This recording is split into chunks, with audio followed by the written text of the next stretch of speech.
يا بني إسرائيل اذكروا نعمتي التي أنعمت عليكم وأوفوا بعهدي أوف بعهدكم وإياي فارهبون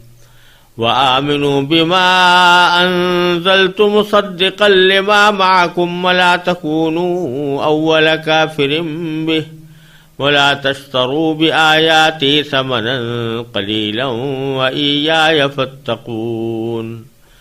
ولا تلبسوا الحق بالباطل وتكتموا الحق وأنتم تعلمون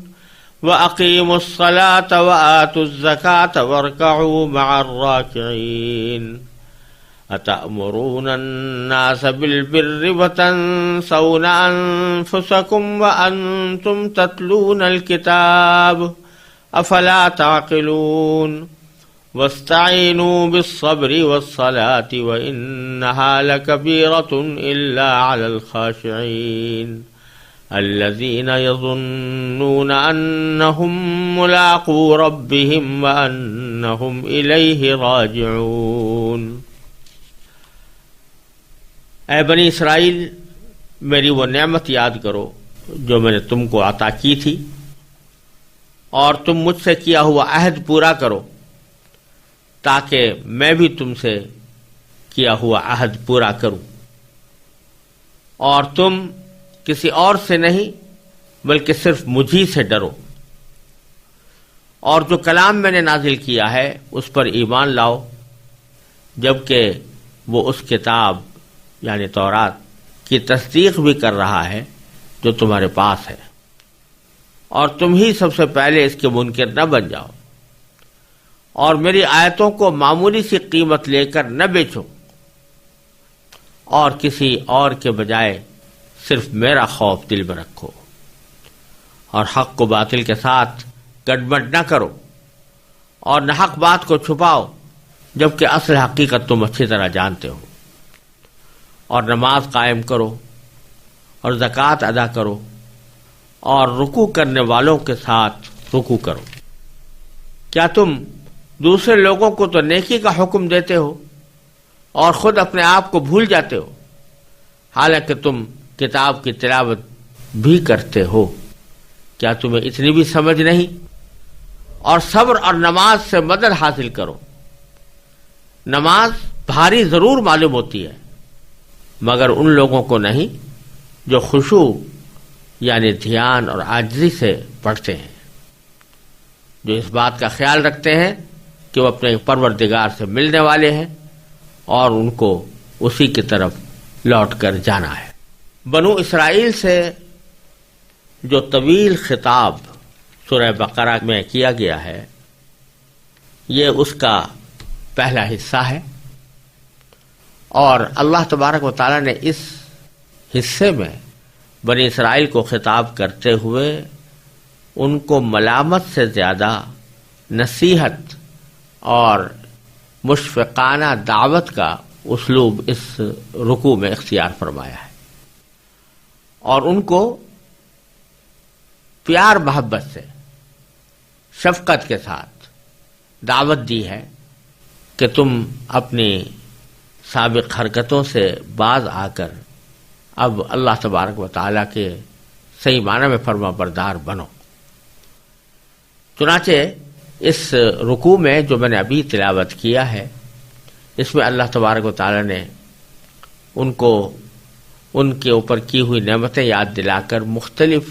احکام دیے ہیں، اور محبت سے دیے ہیں کہ تم ان کو قبول کر لو۔ سب سے فرمایا یا بنی اسرائیل، خطاب کیا کہ اے اسرائیل کے بیٹو۔ جیسا میں پہلے بھی عرض کر چکا ہوں، اسرائیل نام ہے حضرت یعقوب علیہ السلام کا۔ حضرت یعقوب علیہ السلام کے دو نام تھے، ایک یعقوب اور ایک اسرائیل۔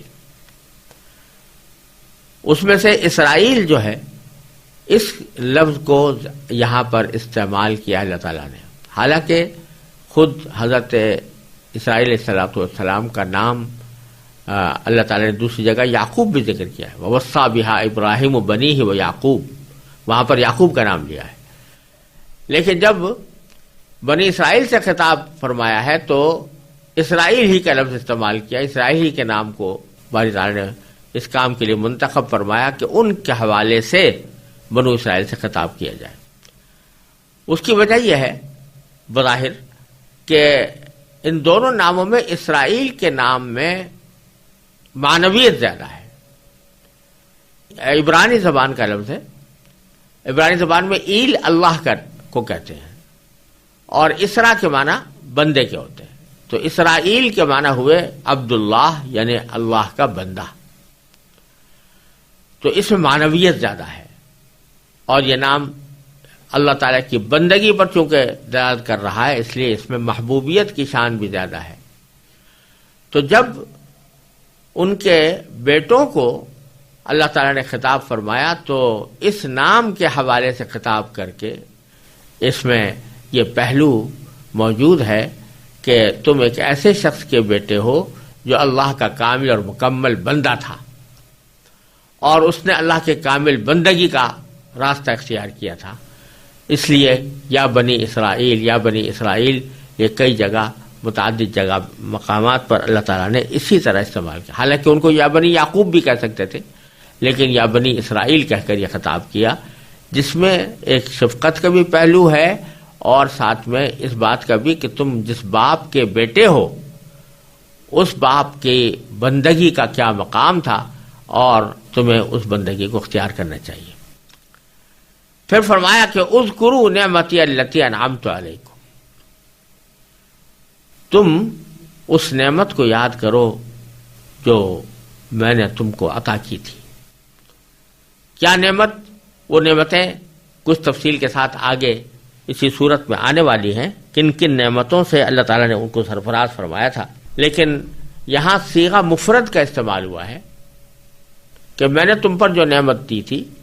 یعنی تم کو ایمان عطا فرمایا تھا۔ یہ ایمان ایک ایسی تنہا نعمت ہے کہ جو تمام نعمتوں پر بھاری ہے، کہ موسیٰ علیہ السلام کے اوپر تم ایمان لائے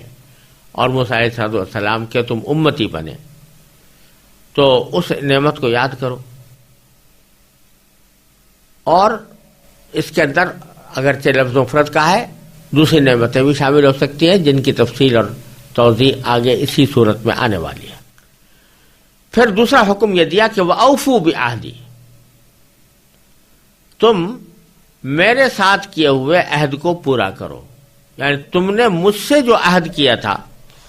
اس کو پورا کرو۔ تو کیا ہوگا کہ اوفی بعہدکم، میں نے تم سے جو عہد کیا ہے وہ میں پورا کروں گا اس کے جواب میں۔ تو یہ حکم ہے کہ میرے ساتھ کیے ہوئے عہد کو پورا۔ اس میں خود یہ بات پتہ چل رہی ہے کہ بنی اسرائیل نے اللہ تبارک و تعالی سے کوئی عہد کیا تھا۔ اللہ تبارک و تعالی نے خود قرآن کریم میں بھی ان کے کئی کیے ہوئے معاہدوں کا ذکر کیا ہے جو انہوں نے اللہ تعالی سے کیے تھے۔ مثلا اسی آگے سورہ بقرہ کے اندر آنے والا ہے ایک عہد کہ وَإِذْ أَخَذْنَا مِيثَاقَ بَنِي إِسْرَائِيلَ لَا تَعْبُدُونَ إِلَّا اللَّهَ، کہ جب ہم نے بنی اسرائیل سے یہ عہد لیا تھا کہ تم اللہ کے سوا کسی کی عبادت نہیں کرو گے، اللہ کے سوا کسی کی بندگی نہیں کرو گے۔ یہ وہاں تو یہ عہد یہ تھا کہ توحید کا، کہ اللہ کے سوا کسی کی بندگی نہیں کرو گے، توحید کا بھی اور اطاعت کا بھی، کہ اللہ کے سوا کسی اور کی اطاعت نہیں کرو گے، اپنی نفسانی خواہشات کی اطاعت نہیں کرو گے، اپنے بہکانے والوں کی اطاعت نہیں کرو گے، اللہ کی اطاعت کرو گے۔ اور سورہ مائدہ میں اللہ تبارک و تعالی نے زیادہ تفصیل کے ساتھ اس عہد کا ذکر فرمایا ہے، وَلَقَدْ أَخَذْنَا مِيثَاقَ بَنِي إِسْرَائِيلَ وَبَعَثْنَا مِنْهُمُ اثْنَيْ عَشَرَ نَقِيبًا۔ وہاں جو متعدد معاہدے بنی اسرائیل کے مذکور ہیں اس میں اللہ تعالیٰ کا یہ ارشاد و منقول ہے کہ لَإِنْ أَقَمْتُمُ الصَّلَاةَ وَآتَيْتُمُ الزَّكَاةَ وَآمَنْتُمْ بِالرُّسُلِ وَعَزَّرْتُمُوهُمْ، کہ اگر تم نے نماز قائم کی اور تم نے زکوٰۃ ادا کی اور میرے رسولوں پر ایمان لائے اور تم نے ان کی تعظیم بھی کی تو پھر تمہارا انجام اچھا ہوگا۔ آگے سورہ مائدہ میں یہ بات فرمائی گئی ہے۔ تو اس معاہدے کا ایک اہم حصہ یہ تھا کہ آمنتم برسلی، میرے جتنے پیغمبر آئیں گے تم سب پر ایمان لاؤ گے اور سب کو سچا سمجھ کر ان کی تعلیمات پر عمل کرو گے. تو اس میں ظاہر ہے کہ سب سے افضل پیغمبر نبی آخر الزمان سرور تو عالم صلی اللہ علیہ وسلم تشریف لانے والے تھے، لہذا ان کی تشریف آوری کے موقع پر ایمان لانا ان کے معاہدے کا ایک حصہ تھا جو انہوں نے اللہ تعالیٰ سے کیا تھا. تو اوفو بعہدی، تم وہ عہد پورا کرو جو تم نے مجھ سے کیا تھا کہ آنے والے ہر نبی پر ایمان لاؤ گے اور اس کے احکام پر عمل کرو گے. اگر یہ ایسا کرو گے تو اوفی بعہدکم، تو میں بھی اپنے اس عہد کو پورا کروں گا جو تمہارے ساتھ کیا تھا. یعنی تم سے یہ عہد کیا تھا کہ اگر تم اللہ کے مطیع اور فرما بردار رہے، اللہ تعالیٰ کی ٹھیک ٹھیک بندگی کرتے رہے، تو اس صورت میں تم کو بہترین جزا دوں گا، ثواب دوں گا، دنیا کے اندر بھی اور آخرت کے اندر بھی. تو وہ عہد میں تم سے پورا کروں گا بشرطے کہ تم اس عہد کو پورا کرو جو تم نے مجھ سے کیا تھا. پھر آگے فرمائے وَإِيَّايَ فَارْهَبُونَ، اور صرف مجھی سے ڈرو، مجھی سے خوف رکھو. یہ عربی زبان کا ایک قاعدہ ہے کہ جب مفعول کو مقدم کیا جاتا ہے فعل کے اوپر تو اس سے حصر کا فائدہ حاصل ہوتا ہے. یعنی ایک صورت تو یہ ہے کہ یہ کہتے ہیں کہ ارہبونی، آپ مجھ سے ڈرو، تو وہاں سے صرف اتنی بات ہوتی کہ مجھ سے ڈرو. لیکن مجھ کے لیے مفعول جو ہے اس کو مقدم کرتے ہوئے ایایا فرمایا، تو اس کے معنی ہو گیا کہ مجھی سے ڈرو. اور اس میں جب فا بھی لگا دی ایایا فرہبون، تو اس میں مزید تاکید پیدا ہو گئی. یعنی مجھ سے اور صرف مجھ سے ڈرو. یا دوسرے الفاظ میں اس کو اگر ہم اس طرح تعبیر کریں تو بھی مناسب ہے کہ اگر کسی سے ڈرنا ہے تو مجھی سے ڈرو. تو یہ فا جو ہے وہ اس معنی میں آ رہی ہے کہ اگر کسی سے ڈرنا ہے تو مجھی سے ڈرو. اس میں تاکید زیادہ پیدا ہو جاتی ہے، میرے سوا کسی اور سے ڈرو. یہ ڈر کا ذکر یہاں پر اس لیے فرمایا کہ بہت سے بنی اسرائیل اور بہت سے یہودی ایسے تھے کہ جن کے دل تو مان رہے تھے کہ نبی کریم سرور دو عالم صلی اللہ علیہ وسلم اللہ کے سچے پیغمبر ہیں اور جو تعلیمات وہ لے کر آئے ہیں وہ درست ہیں اور ہمیں ان کو ماننا چاہیے. لیکن جس چیز نے ان کو روکا ہوا تھا وہ ایک ڈر تھا. وہ ڈر یہ تھا کہ یہ منصب جب بنی اسماعیل کی طرف جائے گا تو ہماری ہیٹی ہوگی، اور دوسری طرف ان کو یہ ڈر تھا کہ خود ہماری قوم کے لوگ ہمیں نام رکھیں گے، ہمیں الزام دیں گے، ہمیں بددین کہیں گے، اور سب سے بڑا ڈر یہ کہ ہماری سرداری اور چودراہٹ ختم ہو جائے گی اور اس کے نتیجے میں ہمارے پر جو نذرانے چڑھاوے آتے ہیں وہ بند ہو جائیں گے. اللہ تبارک و تعالی یہاں پر یہ ارشاد فرما رہے ہیں کہ یہ دنیا کی چند معمولی فوائد، چاہے وہ نذرانوں چڑھاووں ہدیوں اور تحفوں کی شکل میں ہو یا سرداری کی شکل میں ہو، یہ ان کا چھن جانا کوئی ایسی چیز نہیں ہے کہ جس سے انسان ڈرے اور اس کی بنا پر حق سے منہ موڑے. اصل ڈر تو مجھ سے ہونا چاہیے کہ تم مجھ پر ایمان رکھتے ہو، اللہ تعالیٰ پر ایمان رکھتے ہو، اور یہ بھی ایمان رکھتے ہو کہ اللہ تعالیٰ ہر چیز پر قادر ہے. یہ بھی ایمان رکھتے ہو کہ اللہ تبارک و تعالیٰ کا عذاب بڑا سخت ہے. لہذا اگر کسی سے ڈرنا ہے تو مجھ سے ڈرو، اور اپنے لوگوں سے ڈر کر یا اپنی سرداری سے محروم ہو جانے کے خوف سے تم حق بات کو قبول کرنے سے انکار نہ کرو. اور یہ اللہ تبارک و تعالیٰ کے کلام کا ایک انداز ہے کہ جب کسی خاص فریق کو کوئی حکم دیا جاتا ہے تو اگرچہ وہ براہ راست تو اسی فریق سے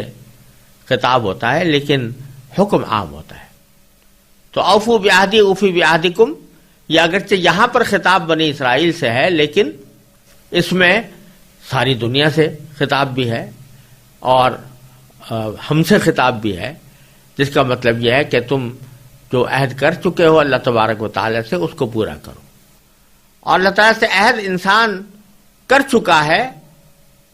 ایک تو اپنا مخلوق ہونے کی بنا پر ایک خاموش عہد کر چکا ہے، خاموش عہد جسے ٹیسٹ ایگریمنٹ جیسے کہتے ہیں، وہ اللہ تبارک و تعالیٰ کے ساتھ کیے ہوئے ہے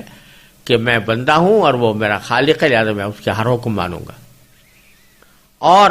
ایمان لا کر اس عہد کو مزید پختہ کر دیا گیا کہ اشہد ان لا الہ الا اللہ اشہد ان محمد رسول اللہ جب کہہ دیا تو یہ عہد اور زیادہ پختہ ہو گیا. تو اس میں ہم لوگ بھی داخل ہیں کہ اللہ تعالیٰ کے ساتھ کیے ہوئے عہد کو پورا کریں. پھر اگلی آیت میں اللہ تبارک و تعالیٰ نے بنی اسرائیل سے خطاب کرتے ہوئے فرمایا وَآمِنُوا بِمَا أَنزَلْتُ، اور میرے ساتھ کیے ہوئے عہد کو پورا کرنے کا ایک لازمی حصہ تقاضا یہ ہے کہ تم ایمان لاؤ اس کتاب پر جو میں نے نازل کی ہے، اس کلام پر جو میں نے نازل کیا ہے، یعنی قرآن جو نبی کریم صلی اللہ علیہ وسلم پر نازل کیا ہے اس پر ایمان لاؤ. یہ تمہارے اس عہد کا حصہ ہے، کیونکہ تم نے اس عہد میں کہا تھا کہ ہم آئندہ آنے والے جتنے بھی پیغمبر ہیں ان پر ایمان لائیں گے. آمنتم برسلی وعزرتموہم، اس میں سورہ مائدہ کے والے میثاق میں اس کا ذکر تھا، لہذا اسی کے مطابق تم ایمان لاؤ اس کلام پر جو میں نے تم پر نازل کیا. پھر فرمایا مصدقا لما معکم، اب یہ اس پر ایمان لانے کی ایک اضافی وجہ بیان فرمائی جا رہی ہے، اور اضافی وجہ یہ ہے کہ یہ کتاب جو ہم نے نازل کی ہے نبی آخر الزمان صلی اللہ علیہ وسلم پر، یہ کوئی ایسی کتاب نہیں ہے جو کوئی ایسی انہونی باتیں کر رہی ہو جو پہلے سے تمہیں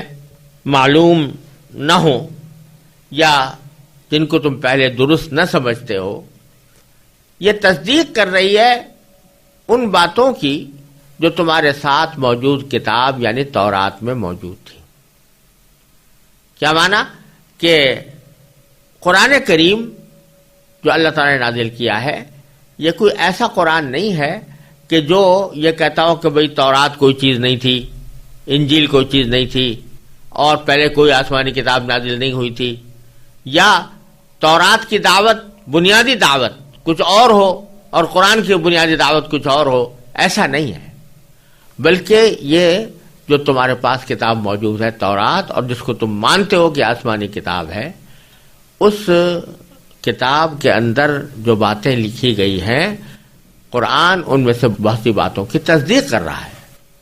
خاص طور سے یہ بات کہ تورات نے بھی توحید کا حکم دیا، قرآن نے بھی توحید کا حکم دیا. تورات بھی بت پرستی سے منع کرتی ہے، قرآن بھی بت پرستی سے منع کرتا ہے. تورات نے بھی یہ بتایا کہ اللہ تعالیٰ کے پیغمبر اترتے ہیں، اور قرآن بھی کہتا ہے کہ اللہ تعالیٰ کے پیغمبر اترتے ہیں. تورات نے بھی حضرت نوح علیہ السلام سے لے کر حضرت موسیٰ علیہ السلام تک اور ان کے بعد کے انبیاء کرام کے حالات بیان کیے ہیں، اور قرآن نے بھی ان کے وہی حالات بیان فرمائے ہیں. اور اسی طرح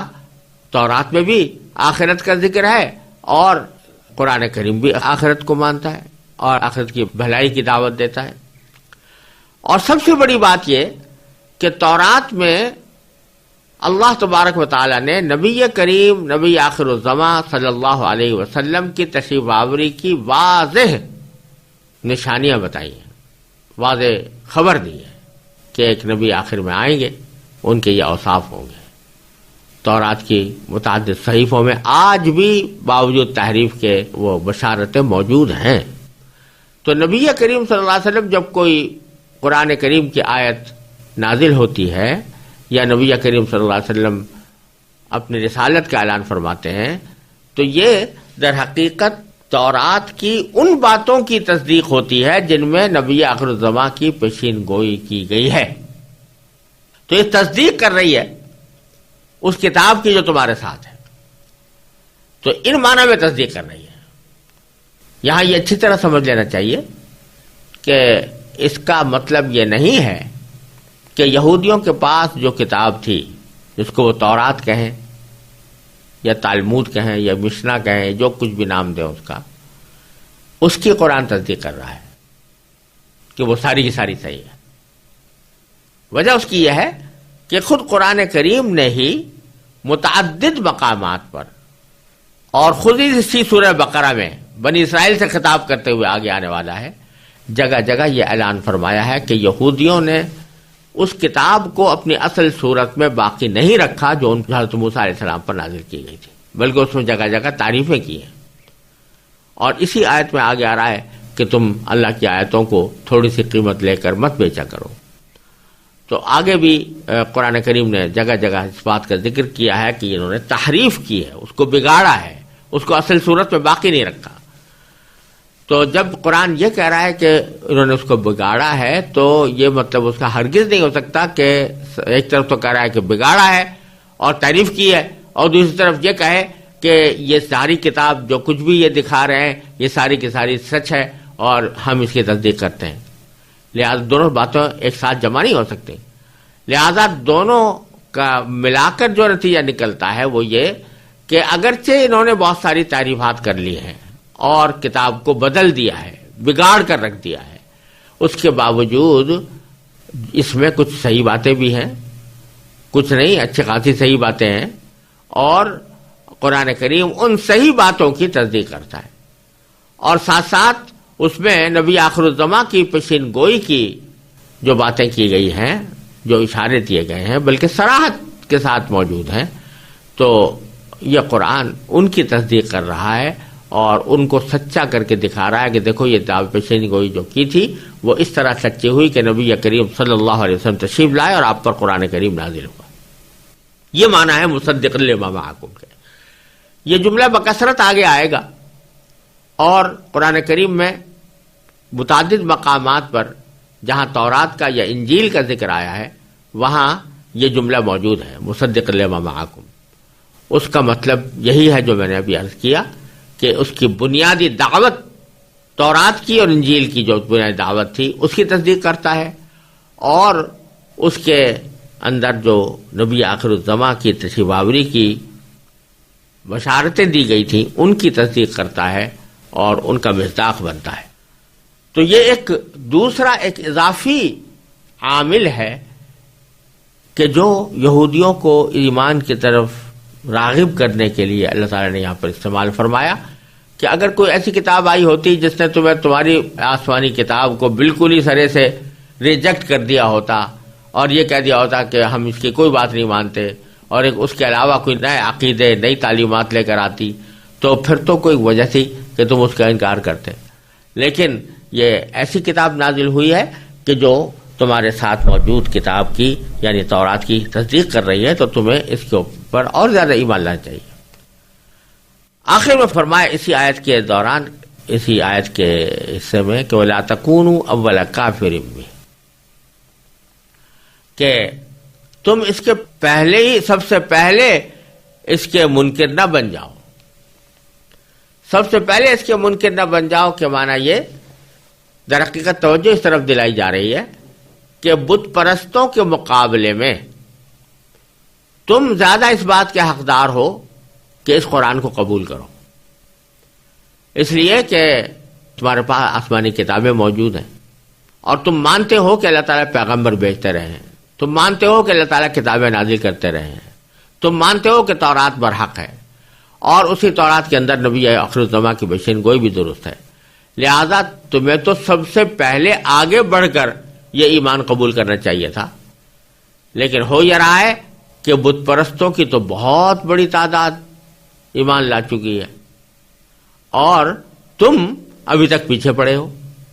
تم میں سے بہت کم لوگ ایمان لائے ہیں۔ تو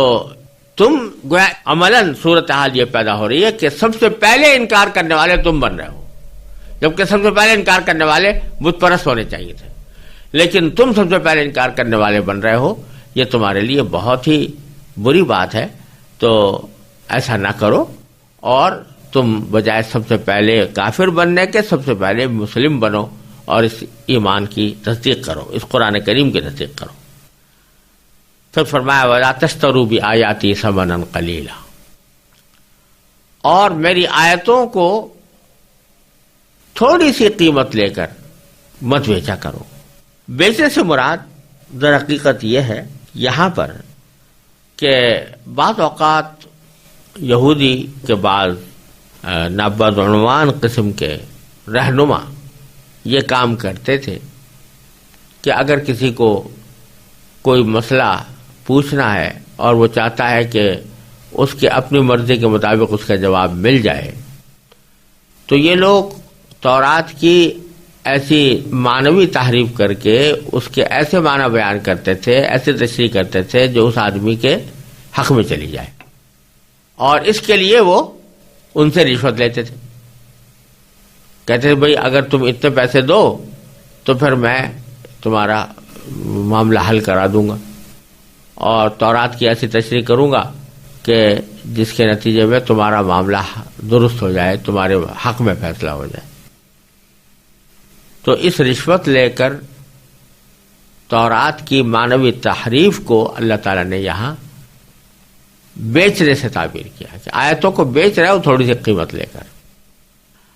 اور یہ تو معنوی تعریف تھی۔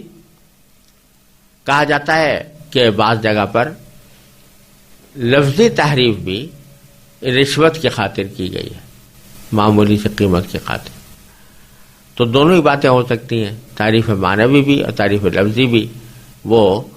تھوڑی سی قیمت لے کر کرتے تھے۔ تو اللہ تعالیٰ فرماتے ہیں کہ یہ تمہاری بہت ہی خراب بات ہے اور اس سے تم احتراز کرو۔ یہاں یہ بھی سمجھنے کی بات ہے کہ یہ فرمایا کہ میری آیتوں کو تھوڑی سی قیمت لے کر مت بیچو،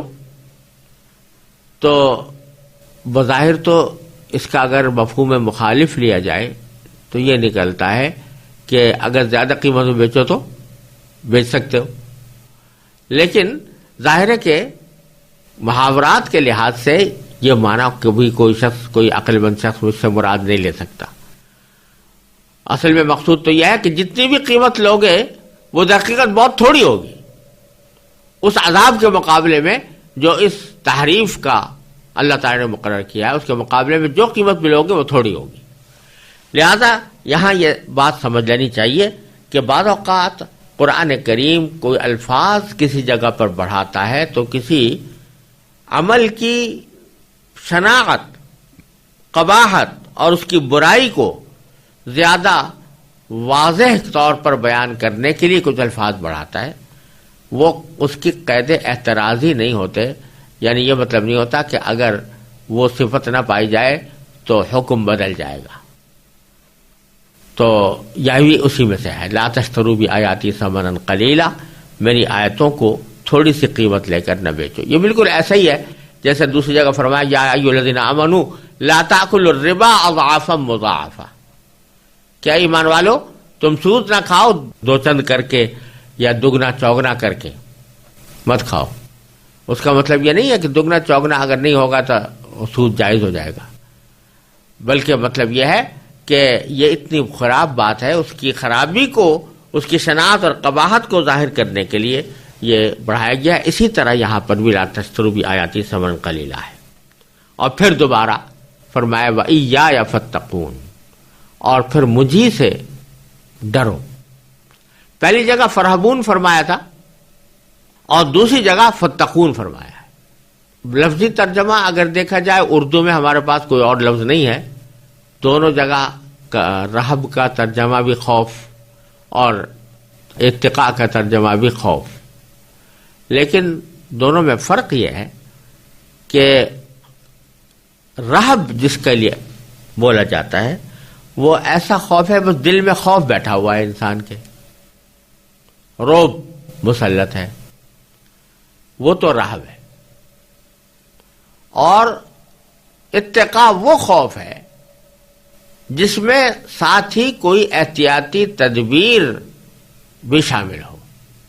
یعنی خوف کی وجہ سے آدمی کوئی قدم بھی اٹھائے، کوئی احتیاط کا قدم بھی اٹھائے، کوئی تدبیر بھی کرے، وہ پھر اتقاء میں داخل ہوتا ہے۔ تو پہلی جگہ تو یہ فرمایا کہ سب سے پہلی بات تو یہ کہ تمہارے دل میں جو ڈر بیٹھا ہوا ہے دوسروں کا، یہ ڈر نکالو اور اللہ تعالیٰ کا ڈر داخل کرو. یہ ڈر داخل کرو کہ مجھے اللہ کے سامنے پیش ہونا ہے اور وہ مجھے عذاب دینے پر قادر ہے. اور دوسری جگہ فتقون فرمایا تو یہاں صرف اتنی بات ہے کہ ڈر دل میں بٹھا لو، بلکہ اس ڈر کے نتیجے میں جو عمل کرنے چاہیے وہ عمل بھی کرو. وہ عمل بھی کرو کہ اس ڈر کے نتیجے میں تم غلط کام سے بچو اور جو اللہ تعالیٰ کی اطاعت اور بندگی ہے اس کو انجام دو. وَإِيَّايَ فَاتَّقُونِ. اور پھر آگے فرمایا وَلَا تَلْبِسُوا الْحَقَّ بِالْبَاطِلِ وَتَكْتُمُوا الْحَقَّ وَأَنْتُمْ تَعْلَمُونَ. اور تم حق کو باطل کے ساتھ گڑبڑ نہ کرو. حق کو باطل کے ساتھ گڑبڑ کرنے میں وہی بات ہے کہ تورات کے اندر بعض اوقات اپنی طرف سے کوئی اضافہ کر دیا، کوئی کمی کر دی، لفظی تحریف، اور بعض اوقات یہ کہ اس کے معنی حقیقت میں کچھ اور تھے اور اس کے معنی لوگوں کے سامنے کچھ اور بیان کر دیے، تو یہ معنوی تحریف ہو گئی. اس حق کو باطل کے ساتھ گڑبڑ کر دیا گیا. اس کی معنی فرمائی وَتَكْتُمُوا الْحَقَّ. اور حق کو مت چھپاؤ. یعنی حق بات کو بعض اوقات چھپا لیتے تھے. کوئی جب ایسا موقع آتا جس میں خیال ہوتا کہ ہمارے مفاد پر زد پڑے گی تو حق بات کو چھپا لیتے تھے، اس سے منع کیا گیا. وَأَنْتُمْ تَعْلَمُونَ. جبکہ تم خود جانتے ہو. کیا جانتے ہو؟ کہ حقیقت حال سے تم واقف ہو کہ حقیقی حکم کیا تھا، اور تم اپنے ظاہری مفادات کی خاطر وہ حکم کس طرح لوگوں کے سامنے بیان کر رہے ہو جو غلط ہوتا ہے. پھر فرمایا وَأَقِیمُوا الصَّلَاةَ وَآتُوا الزَّکَاةَ. پھر فرمایا کہ نماز قائم کرو اور زکوٰۃ ادا کرو. وَارْكَعُوا مَعَ الرَّاكِعِينَ. اور رکوع کرنے والوں کے ساتھ رکوع کرو. نماز قائم کرو، زکوٰۃ ادا کرو، یہ احکام تو واضح ہے. اور یہاں یہ بات صرف قابل ذکر ہے بطور خاص کہ اللہ تعالیٰ جہاں دین پر عمل کرنے کا ذکر فرماتے ہیں تو عام طور سے سب سے پہلے نماز کا ذکر ہوتا ہے. اقیم الصلاۃ، جس سے معلوم ہوا کہ نماز جو ہے وہ دین کا ستون ہے. اور اسی لیے نبی کریم صلی اللہ علیہ وسلم نے ارشاد فرمایا الصلاۃ عماد الدین. وہ دین کا ستون ہے. جو اس کو کھڑا کرے گا وہ دین کے ستون کو کھڑا کرے گا، اور جو اس کو ضائع کرے گا وہ دین کے ستون کو گویا منہدم کر رہا ہے. لہٰذا اس سے نماز کی اہمیت واضح ہو رہی ہے. اور اسی کے ساتھ اکثر و بیشتر اللہ تعالیٰ زکوٰۃ کی ادائیگی کا حکم دیتے ہیں.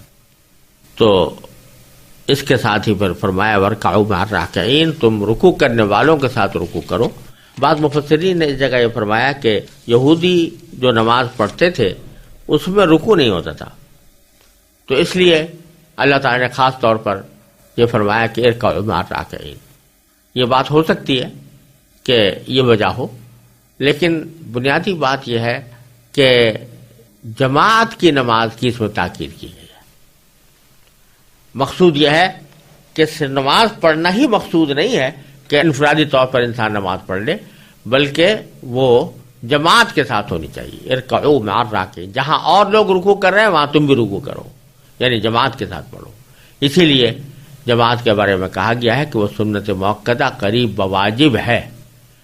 اور نبی کریم صلی اللہ علیہ وسلم نے جماعت کی بلا عذر چھوڑنے پر وعید بیان فرمائی ہے. ایک حدیث میں رسول کریم صلی اللہ علیہ وسلم نے ارشاد فرمایا کہ میرا دل چاہتا ہے کبھی کبھی کہ میں کسی وقت ایسا کروں کہ مسجد میں کسی شخص کو امامت کے لیے کھڑا کر دوں کہ وہ نماز پڑھانا شروع کرے جماعت، اور پھر میں باہر جا کر ان لوگوں کے گھروں میں جاؤں جو نماز میں حاضر نہیں ہوتے ہیں، اور پھر جا کر میں ان کے گھروں کو جلا دوں. یعنی جماعت کو چھوڑ کر تنہا چاہے وہ نماز پڑھ رہے ہوں، لیکن جماعت کو ترک کرنا اتنا بڑا سنگین معاملہ ہے کہ حضور اقدس صلی اللہ علیہ وسلم نے فرمایا کہ میرا دل چاہتا تھا کہ ان کے ایسے لوگوں کے گھروں کو آگ لگا دوں. اس سے جماعت کی اہمیت معلوم ہوتی ہے. پھر آگے ارشاد فرمایا اتأمرون الناس بالبر وتنسون انفسکم وَأَنْتُمْ تَتْلُونَ الْكِتَابَ، کہ کیا تم لوگوں کو تو نیکی کا حکم دیتے ہو اور خود اپنے آپ کو بھول جاتے ہو، حالانکہ تم کتاب کی تلاوت بھی کرتے ہو، کیا تمہیں اتنی بھی سمجھ نہیں؟ یہ ہوتا تھا کہ یہودیوں کے ہاں یہ بات بڑی کثرت سے پائی جاتی تھی کہ جو ان کے علماء ہوتے تھے، واعظین ہوتے تھے، وہ لوگوں کو جب نصیحت کرتے تو بڑے اہتمام کے ساتھ کرتے اور گناہوں سے بچنے کی تلقین کرتے، لیکن خود اپنی عملی زندگی میں نہ ان گناہوں سے بچتے تھے اور نہ ان طاعات کو بجا لاتے تھے جن کی طرف دوسرے لوگوں کو وہ دعوت دے رہے ہیں۔ ان سے خود ان کو نہ کرنے کا اہتمام تھا، نہ گناہوں سے بچنے کا اہتمام تھا۔ اللہ بچائے، یہ صورتحال تقریباً ہر مذہب میں ہوتی ہے، تو ان کے مذہب میں خصوصی طور پر کچھ زیادہ تھی، اس لیے اللہ تبارک و تعالی نے فرمایا کہ یہ بہت ہی بری بات ہے کہ لوگوں کو تو نیکی کا حکم دو اور خود اپنے آپ کو بھول جاؤ، اور یعنی اپنے لیے بھلائی کا راستہ، نیکی کا راستہ اختیار نہ کرو۔ تو جبکہ تم کتاب کی تلاوت بھی کرتے ہو، یعنی تم عالم ہو اور تمہیں تورات کا علم ہے، اس کے باوجود تم نے یہ حرکتیں کر رکھی ہیں، یہ کتنی ناسمجھی کی بات ہے۔ افلا تعقلون، کیا تمہیں اتنی سمجھ نہیں ہے؟ یہاں بھی میں وہی بات عرض کروں گا کہ اگرچہ خطاب تو یہ براہ راست بنی اسرائیل کو ہو رہا ہے، لیکن اپنے عموم کے لحاظ سے اس میں سب داخل ہے۔ ہر وہ شخص داخل ہے جو دوسروں کو تو نصیحت کرے اور خود اس نصیحت پر کاربند نہ ہو۔ یہاں یہ بات بھی عرض کر دوں کہ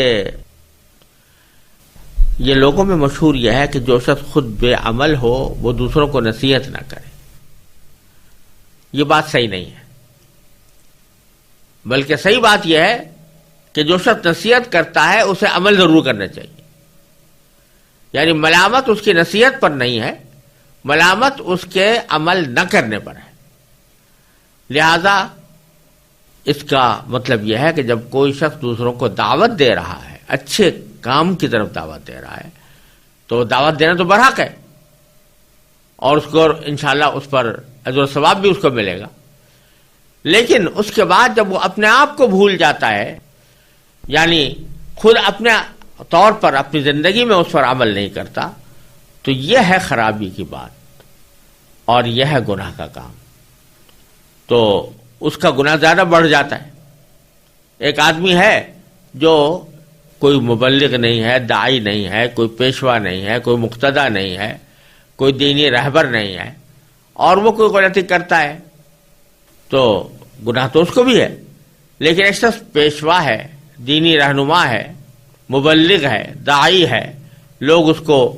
اپنا بڑا سمجھتے ہیں، دینی اعتبار سے اس کی عزت و توقیر کرتے ہیں، وہ اگر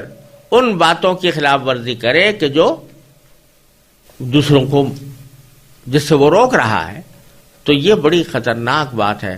اور اس کا گناہ بہت زیادہ ہے۔ اور اسی واسطے پیغمبر نے فرمایا کہ وَمَا أُرِيدُ أَنْ أُخَالِفَكُمْ إِلَىٰ مَا أَنْهَاكُمْ عَنْهُ،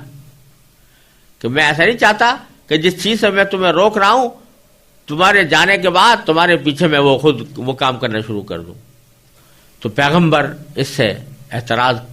کرتے ہیں۔ تو یہاں اللہ تبارک و تعالیٰ نے یہودیوں کے واسطے سے ہم سب کو متنبہ فرما دیا ہے کہ یہ کام کرنا بہت بری بات ہے کہ لوگوں کو تو نیکی کی تلقین کی جائے اور انسان خود اس سے محروم رہے۔ پھر آگے اللہ تبارک و تعالیٰ نے بڑے مشفقانہ انداز میں اس تمام کاموں کو آسان کرنے کی تدبیر بتائی۔ یہ جتنے باتوں کا حکم دیا گیا ان یہودیوں کو، تو ان میں سچی بات تو یہ ہے کہ جو آدمی ایک پرانے مذہب پر جمع ہوا ہو اور اس میں اس کو ایک مقام حاصل ہو چکا ہو، سرداری مل چکی ہو، اس کی وجہ سے اس کی آمدنی ہو رہی ہو، اس کو ایک دم سے چھوڑ دینا اور دوسرے مذہب کو اختیار کر لینا اور اس دوسرے مذہب کے احکام پر ایک ایک کر کے عمل کرنا، یہ نفس پر شاق تو بہت ہوتا ہے، اور اس کام کے لیے آدمی کو اپنی بہت قربانی دینی پڑتی ہے، جذبات کی قربانی دینی پڑتی ہے، بعض اوقات مالی مفادات کی قربانی دینی پڑتی ہے، بعض اوقات اعزاء اقارب کی دوستیوں کی قربانی دینی پڑتی ہے، تو اس لیے مشکل تو تھا یہ کام۔ تو اب اللہ تبارک و تعالیٰ فرما رہے ہیں کہ ٹھیک ہے مشکل تو ہے، لیکن دو چیزوں سے مدد لو، وَاسْتَعِینُوا بِالصَّبْرِ وَالصَّلَاةِ،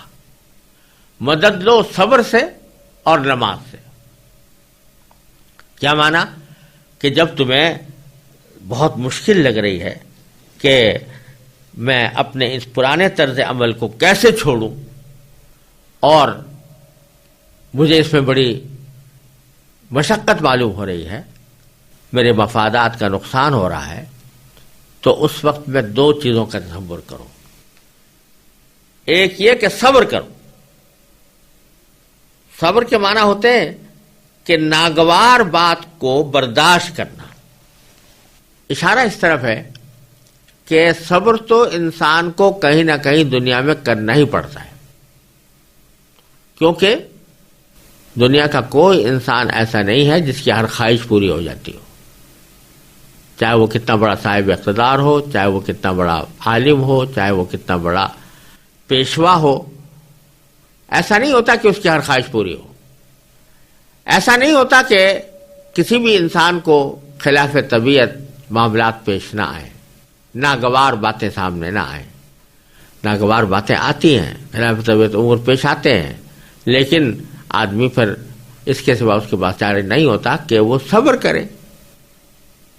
اور وہ اس تکلیف کو یا صدمے کو یا رنج کو ہٹانے کا پوزیشن میں نہیں ہوتا۔ تو اللہ تبارک و تعالیٰ فرما رہے ہیں جس طرح وہاں اس جگہ پر صبر کرتے ہو، تو یہاں دین کی خاطر، اللہ تعالیٰ کی رضا کی خاطر صبر سے کام لو، اور اپنے دنیاوی مفادات کو قربان کرو اللہ کے لیے۔ اس سے صبر سے، یعنی جب تم تصور کرو گے کہ میں ساری دنیاوی مقاصد کے لیے بہت سے معاملوں میں اپنی طبیعت کے خلاف کام کرتا ہوں، تو یہ دین کے معاملے میں بھی اپنے طبیعت کے خلاف کام کروں گا، تو اس سے تمہیں مشقت میں نسبتاً کمی آئے گی، اور اس کے تمہارے لیے یہ کام آسان ہوگا۔ اور دوسری چیز جو فرمائی وہ صلاح، وہ نماز، کہ نماز سے مدد لو۔ کیا معنی؟ کہ نماز جو ہے یہ بھی تمہارے دل میں جو خوف بیٹھا ہوا ہے اپنے مفادات کے ضائع ہو جانے کا، اور اس کی وجہ سے تمہیں بے ہمت بنا رہا ہے اور صحیح راستے پر چلنے نہیں دیتا، اگر نماز پڑھو گے، اور نماز اللہ تعالیٰ سے دعا پر بھی مشتمل ہوتی ہے، تو جب تم یہ پڑھو گے تو یہ تمہارے دل کا خوف رفتہ رفتہ ظاہر ہوگا۔ نماز کی خاصیت یہ ہے کہ یہ گناہوں کے سے بچانے میں ایک اہم کردار ادا کرتی ہے، اور اس کے نتیجے میں انسان کا جو دل میں خواہشات گناہوں کی پیدا ہو رہی ہوتی ہیں، ان کے اوپر بریک لگتا ہے، کسی نہ کسی درجے میں لگتا ہے، اور جتنا آدمی نماز اہتمام کے ساتھ پڑھے گا اتنا ہی اس کا یہ فائدہ حاصل ہوگا۔ تو اللہ تعالیٰ نے فرمایا کہ اگر تمہیں مشقت معلوم ہو رہی ہو تو دو چیزوں سے مدد دو، صبر سے اور نماز سے، اور ساتھ یہ بھی فرما دیا وَإِنَّهَا لَكَبِيرَةٌ إِلَّا عَلَى الْخَاشِعِينَ۔ اور یہ نماز جو ہے یہ ہے تو مشکل ضرور، بھاری ضرور معلوم ہوتی ہے، مگر ان لوگوں کو نہیں جو خشوع یعنی دھیان اور عاجزی سے پڑھتے ہیں۔ اگر آدمی خشوع کے ساتھ پڑھے، خشوع کے معنی یہ ہے کہ جو الفاظ زبان سے نکال رہا ہے دھیان انہی کی طرف ہو، تو اس کے نتیجے میں نماز کی مشقت کم ہو جاتی ہے، اور نماز جو بھاری لگ رہی ہے وہ کم ہو جاتی ہے۔ تو یہ تجربہ ہے، ہر انسان تجربہ کر سکتا ہے کہ ایک طریقہ یہ ہے کہ آدمی نماز پڑھے، نماز کے اندر اپنے خیالات کو بے مہار چھوڑ دے، بے مہار چھوڑ دے، اور ساری دنیا کی باتیں سوچے، اور یہ پتہ نہ چلے کہ میں کیا پڑھ رہا ہوں یا کیا سن رہا ہوں۔ اگر امام کے پیچھے ہے تو سن کے آ رہا ہوں، اگر خود پڑھ رہا ہے تو پڑھ کے آ رہا ہوں، یہ پتہ نہ چلے۔ تو اگر اس طرح نماز پڑھے گا انسان تو وہ 4 رکعتیں بھی اس کو پڑھنا بھاری ہوگا. لیکن اگر آدمی الفاظ کو دھیان دے کر پڑھے گا، جو الفاظ پڑھ رہا ہے اس کو دھیان دے کے پڑھے، الحمدللہ رب العالمین پڑھا تو معلوم ہو کہ الحمدللہ رب العالمین پڑھا، الرحمن الرحیم پڑھا تو معلوم ہو دل کو کہ میں الرحمن الرحیم پڑھ رہا ہوں. ایسے لوگ جو اس طرح خشوع کے ساتھ نماز پڑھتے ہیں، نماز ان کے لیے بھاری نہیں ہوتی، وہ آسان ہو جاتی ہے، ہلکی ہو جاتی ہے. اور یہ وہ لوگ ہیں الذین یظنون انہم ملاقو ربہم، کہ وہ اس بات کی پر یقین رکھتے ہیں، اس بات پر ایمان رکھتے ہیں کہ وہ کسی دن اپنے پروردگار سے جا کر ملنے والے ہیں، اور وانہم الیہ راجعون، اور اس بات پر وہ یقین رکھتے ہیں کہ اللہ تعالیٰ کی طرف وہ لوٹ کر جانے والے ہیں. تو ایسے لوگ جب نماز پڑھتے ہیں تو وہ نماز ان کو دین پر چلنے کا راستہ آسان کر دیتی ہے ان کے لیے، اور اس صورت میں جو حکم پیچھے دیے گئے ہیں ان حکموں پر بھی عمل کرنا تمہارے لیے آسان ہو جائے گا. یہ ہے خلاصہ اس رکوع کا کہ جس میں اللہ تبارک و تعالیٰ نے یہودیوں کو، بنی اسرائیل کو ایمان لانے کی دعوت دی ہے، اور دعوت ناصحانہ اور مشفقانہ انداز کی ہے. یہاں ملامت کرنا پیش نظر نہیں ہے.